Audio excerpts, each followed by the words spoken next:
Presented by Ananya Films. घर बात चुपे चोर निकल है तू बाहर बाहरे जान।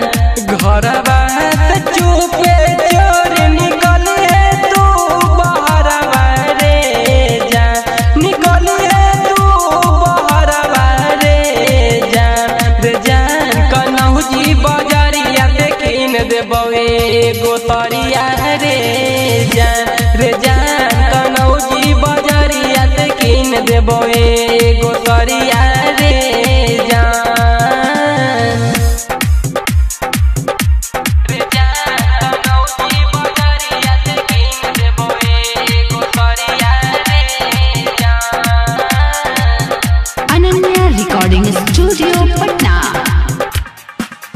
आँख में लगा के आई है तू काजरवा रे जान।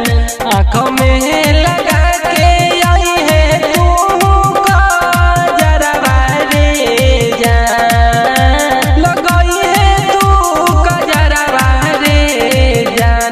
रे जान तापुर बाजारिया से किन देबो एगो तरिया रे जान।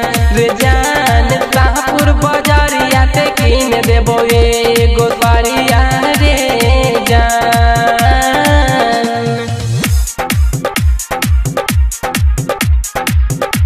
रे जान कन्हौजी बाजारिया से किन देबो एगो तरिया रे जान।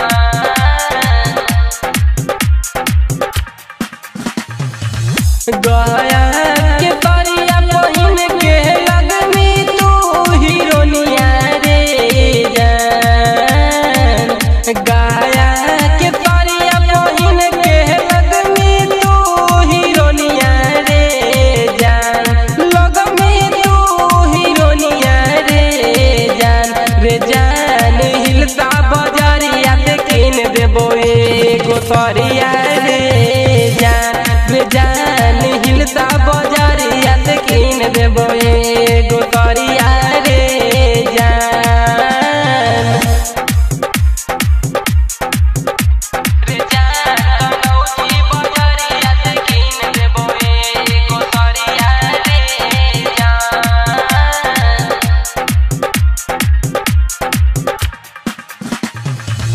अभिषेक बबुआ ये जत किन ले रहे बरिया रे जान।